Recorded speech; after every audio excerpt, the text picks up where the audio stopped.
Hey everyone, I'm Joel Green and welcome to Curiosity Quest Goes Green, the show that explores what you, the viewer, are curious about. Now today, we are going to be talking about a subject that is so important to us that we can't live without, water. So we have a lot of letters on it. Our first one comes to us from Pasadena. Odeas wrote, "Dear Joel, I'm curious, how do they make water clean?" David from El Monte wrote, "Dear Joel, I'm curious, can water be recycled and how can it be recycled?" In fact, we got one from New Orleans.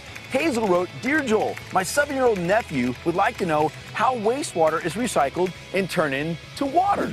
Well, because of you guys, we are up here in the city of Adelanto in Southern California. We're going to learn all about this very important topic known as water. So let's begin today's Curiosity Quest Goes Green.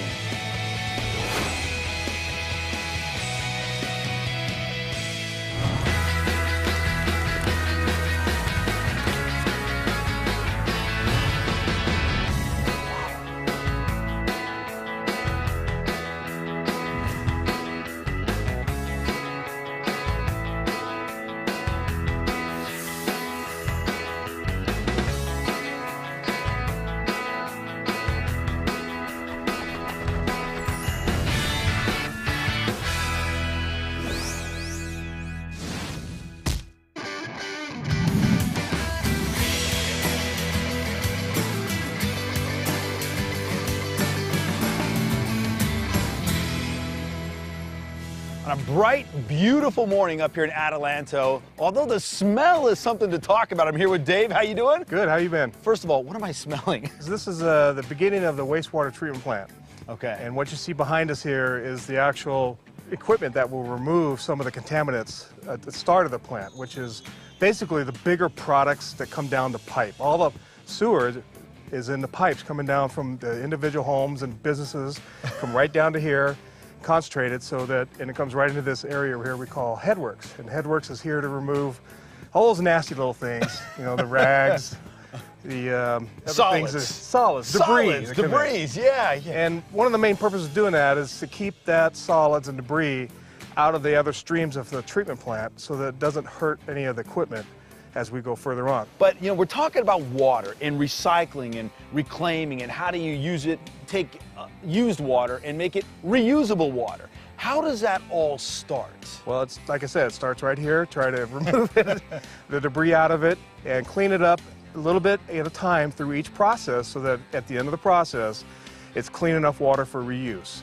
It's interesting because you say it's coming downstream, and I don't know if you can tell around us, but we're actually down in elevation quite a bit, aren't we? Yeah, we're down in elevation so that the gravity, it's all gravity flowing. I'm curious, how long, if somebody flushes their toilet right now, 6 miles away, how long would it take it to get here? About 2 hours. About 2 hours? Right.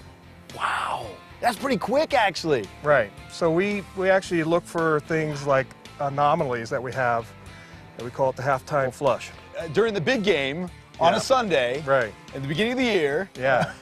So do you dread like halftime? I mean, you're bracing and gripping on, here it comes. No! You do that at all? No? No, because we plan for it. Oh, okay. So we put on extra pumps and get the water moving to where we need it to move it so it's not, you know, doing what we don't want it to do is flow out of pipes and in the manholes in the city. Okay. So we're gonna, I just saw stuff moving down. Yes. So we're gonna explore here and you're gonna tell us all about it. Sure. And so, we have some students that are joining us today. We're gonna get like their reactions to what I'm smelling right now. It doesn't smell? What do you mean it doesn't smell? I can't smell it. Oh, you smelled it! You smelled it that time!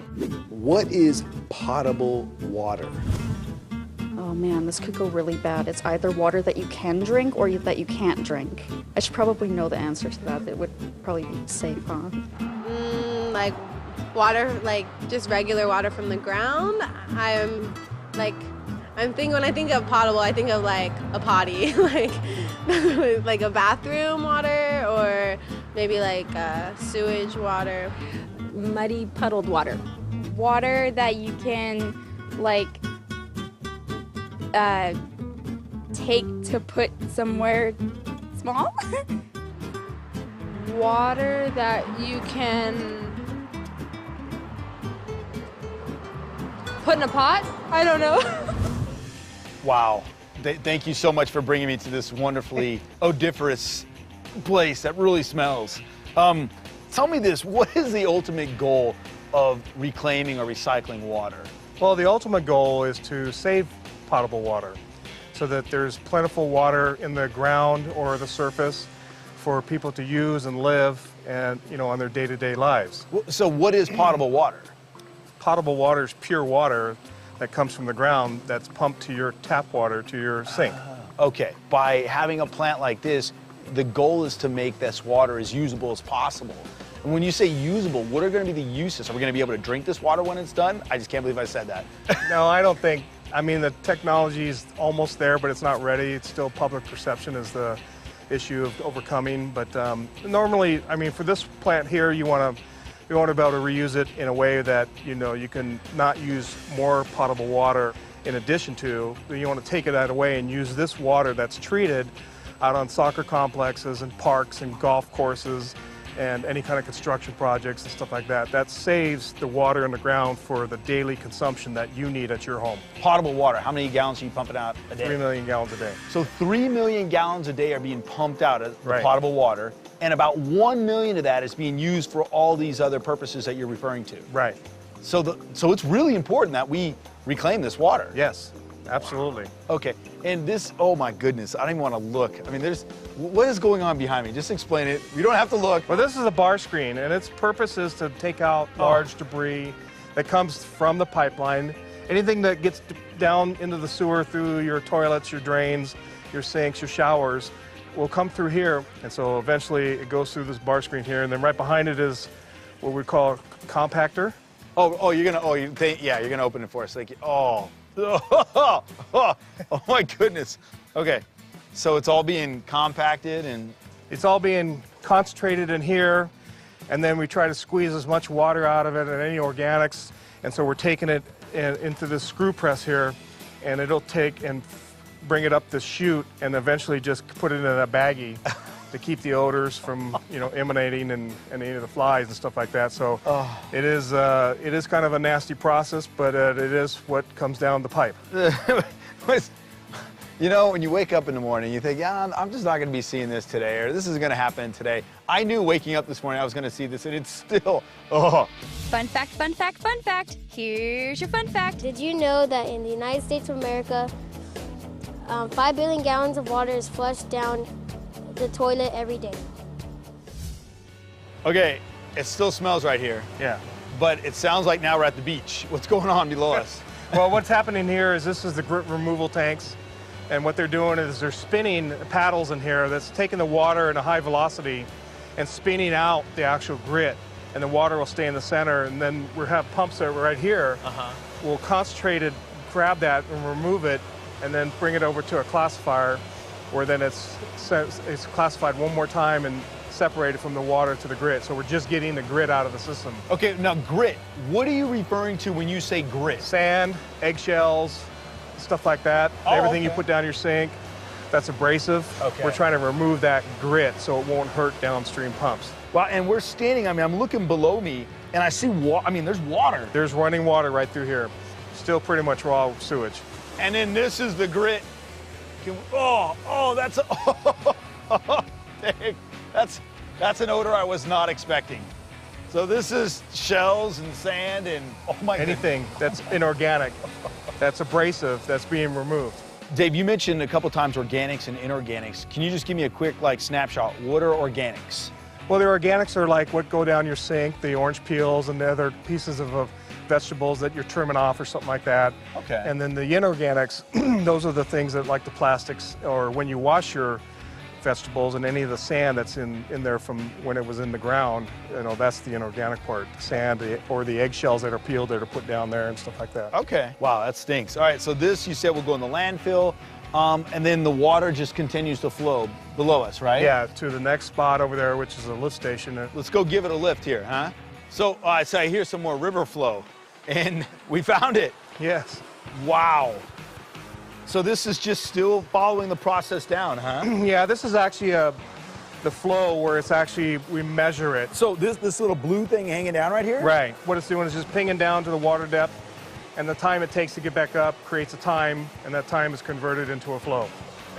Water still has that odor to it that. But you can see that the water now doesn't contain all those orange peels or rags or anything that you see that we saw earlier at the beginning of it. Yeah. And so now we're going to take it and pump it, what, up there? Yeah, way up there. Way up there, okay. All right, and that's our next step? Yes. Whew, let's go. Where does the water go when you flush it down the toilet? Down through the pipes and into the sewer. That's what I would say. To the ocean or to a sewer. To the sewer? To the ocean? It goes to a filtration plant. Sewer? For everybody at home watching, I mean, we literally were just down 40 feet below, right on the other side of this, what appears to be a lake, and or pond. And now we come up here, the water's here, these guys are jumping on a boat. Like, would you go out on a boat? I mean, this is like sewer water still, right? Yeah, it's even more concentrated than you have at Headworks. What? What are they doing out there? I just can't get over it. Well, they have to perform maintenance, and on all the pieces of equipment we have, and this is a piece of equipment that requires maintenance every so often to make sure that we're providing enough oxygen to the microorganisms inside here that are eating the incoming sewage. Okay, all right, so out there, we took out all the inorganics, the organics, the large stuff, and then we got it to the liquid that was going under under us, and then we pumped it up here. Right. And so is this just water? No, it's actually like a population of microorganisms, things you can't see with your naked eye. And what they do is this microorganisms in here to eat the incoming sewage, and they do that by respiring and metabolizing in their process of life for a microorganism. Okay. But in the meantime, their food portion of it is the wastewater that's coming in, the raw sewage. So they're like little tiny microscopic bugs that we can't see. You cannot see them unless you're under a microscope. And they're just eating the sewage. They're just eating the sewage, and we give them the oxygen to respire and maintain metabolism and life. Now, how many of these basins do you have here? We have 2, and it's enough to treat up to 4 million gallons. Dave, I have to ask you because I know what people are thinking at home. I know people are thinking this at home. Has anyone ever fallen off the boat? Not that I know of. Not that you know, okay. Not that they would tell me. There are life rings on the side. And there is. Even the students that were coming up with us, they're like, hey, why are there life rings up there? And I'm like, I'm afraid to ask. Yes. Where does this water go? Where does everybody go? Microorganisms, water, and everyone. They all commingle together, and they all leave at the other end of the tank and go to the clarifiers. They call them secondary clarifiers. Okay. And that job of over there is just a... Wait, don't tell them, don't tell them. Oh. What is the job of the clarifier? What is a clarifier? A device that would clean out all the bacteria or sediments in the water. Maybe like that purifies water, makes it cleaner. I would think it would be like to maybe sanitize. A clarifier takes water, filters it, and gets the big particles out of it so it looks clear. It cleans maybe toxins out of the water. Someone or something that says if the water is clean or not. Something that checks how clear the water is. So, what is the clarifier doing? Well, this clarifier here is actually just separating all the solids you saw in the basin that were all commingled and mixed together. Come over here, and what it's supposed to do is the solids will settle out because they're heavier than water. They've eaten plenty of food over there that they had, and so the heavier solids will actually settle to the bottom, and then the clear water actually comes over the top here, which is called secondary effluent. It's like night and day compared There's to no what we saw. smell. No, and I was going to say that it's like earthy. You know, it's funny because I still see a lot of what appear to be, I don't know, maybe not solids, but stuff on the surface. It's a little bit of scum, but we have these baffles here, these actual scrapers that just run around the tank time after time, and their job is to collect it and bring it into a scum trough and remove it, and then... I'm sorry, scum trough. Scum trough. I never thought I'd hear those two words together. Now, on the water, I mean, what's happening to all this clear water that's coming out off the sides? What are we doing with it? Well, here it's going to ponds for percolation. Okay. So is it done with your process? It's done. Can we drink that at all? No, you can't drink this yet. It still probably contains some form of pathogens in there that may be harmful to you, and you don't want to drink this yet. Could I shower with it? Nope, you can't even shower. Can I with water it. a lawn with it? Not really. Okay. So it's not done. It's done Right. for this particular plant, and Okay. its final usage of the water, which is just pond percolation. And then, of course, the next city downstream is actually getting that water in a time frame, a long time frame. Okay. And they pump it from the ground. Go ahead. One of the things we do to tell us how well our treatment is we actually take a sludge judge. A sludge judge? Yeah. Dun dun dun. That sounds like a contest. What is a sludge judge?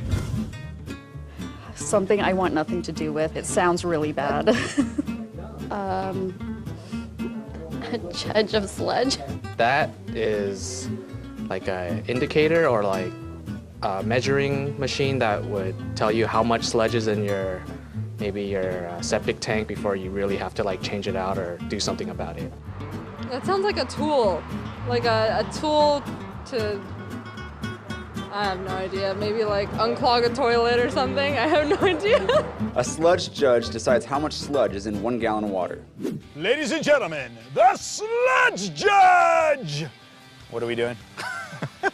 So he's taking a core sample of the water, and we're looking to see what that level of the sludge that's settling to the bottom.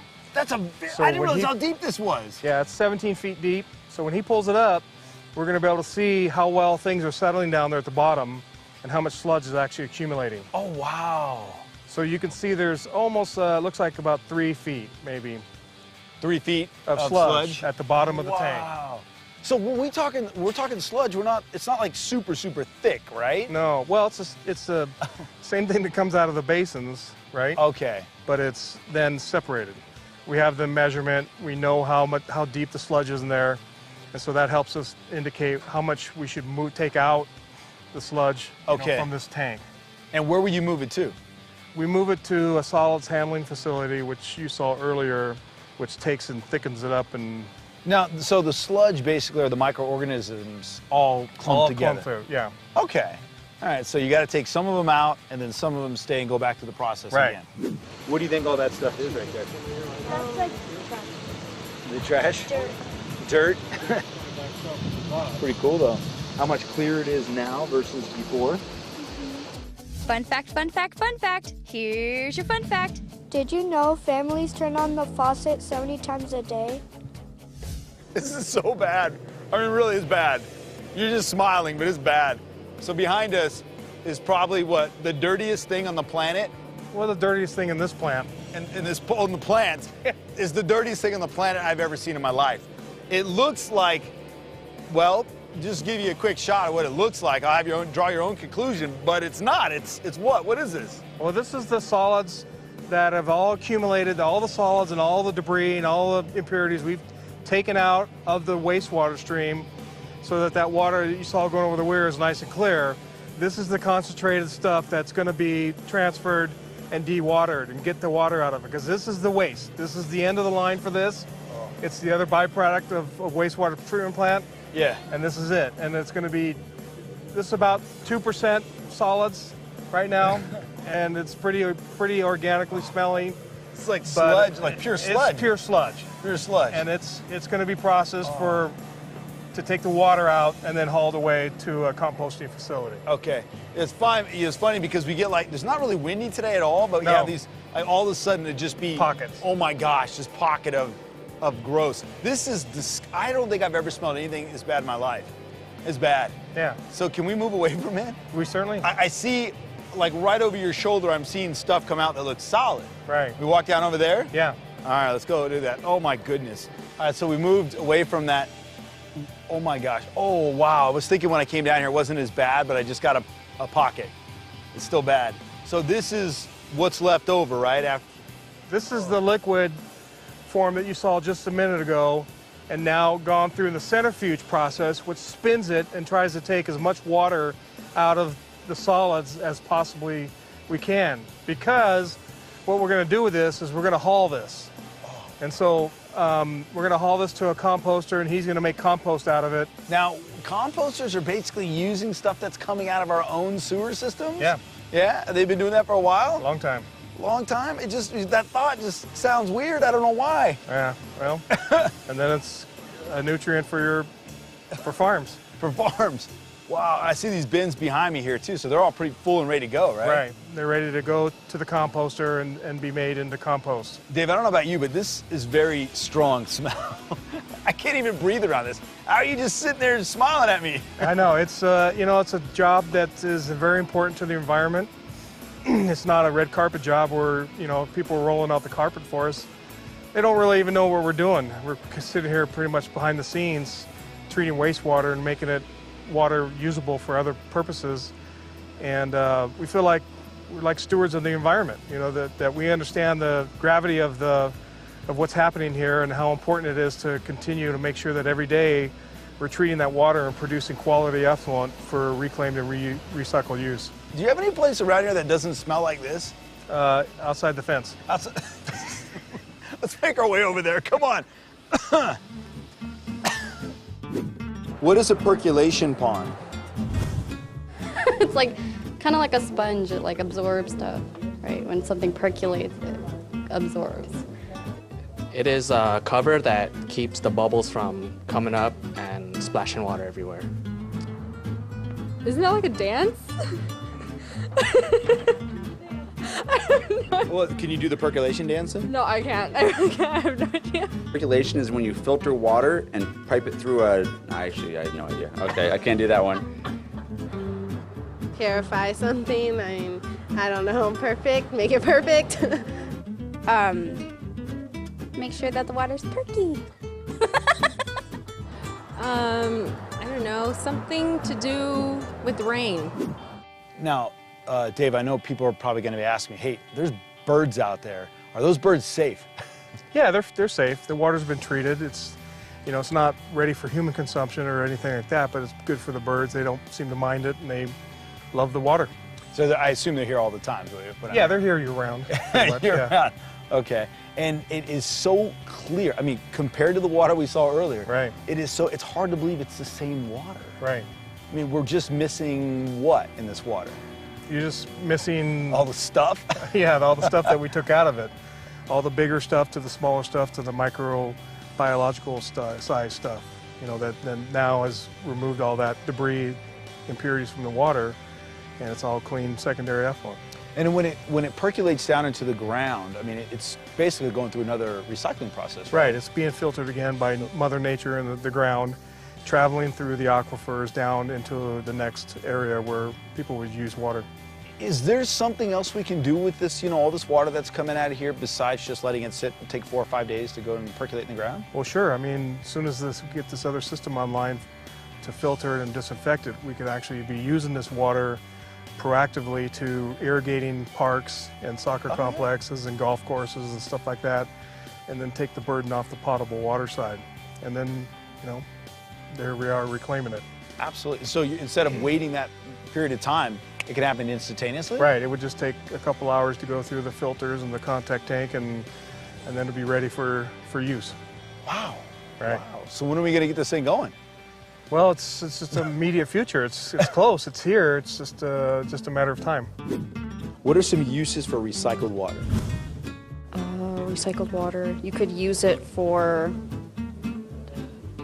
basically anything, I think. Maybe watering your plants or garden. Maybe you can put it into your pool, something where it's going to be chlorine bleached and it's going to be still sanitary. Recycled water, you can reuse it back into the toilets, reuse that.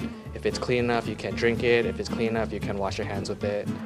You could water your plants with it. Maybe like to put it like through the toilet system, or to, I wouldn't say drink it. So, watering your garden. I would put it in my fish tank. So Dave, in the near future, what I'm hearing is at some point, when I look around, beautiful desert, beautiful backdrop, purple pipes, we're going to be able to see them all over the place, right? Yeah, you may not see them, they'll be underground, but they'll be there providing water for parks and soccer, you know, areas and stuff like that. We're not at the use where you can use it for pools, but swimming and stuff like that. But yeah. we're close. I think it's more of just a an informational understanding from the public to know what we're actually treating, how well we're treating the water. Sure. To a reusable point. So I think, I mean, you said it. It's about knowledge. I mean, once the public is aware of what's happening, why it's happening, why it's so important to do this. You know what I mean? I mean, the water isn't an unlimited resource, basically. Right. So very important to do this. And at one point, who knows? We may be all using reclaimed water. Right. Well, we hope to. So you know, that's the plan. And when they see construction zones like this and they're spraying the water for dust control and whatnot, it probably makes people feel a little bit prouder to know that, okay, they're not just using ordinary, regular drinking water. I mean, this is water that's been put to use and recycled and reclaimed and good purpose for it. Right, absolutely. Well, I want to thank you, Dave. Thank you so much, man, for taking us on this journey. And I want to thank everyone involved in today's show, and I especially want to thank all of you that wrote in for telling us what you're curious about. If there's something you want to know more about, let me hear from you. Go to curiosityquest.org, click on the Send Us on a Quest link, and simply tell me what you're curious about. And it could be you that sends us on our next green adventure. And remember, this is our planet. It's our responsibility to take care of it. So I'm curious. Have you gone green? I'm Joel Green, and I'll see you next time. Oh, let's talk about water. I'm actually thirsty. Let's go. Okay.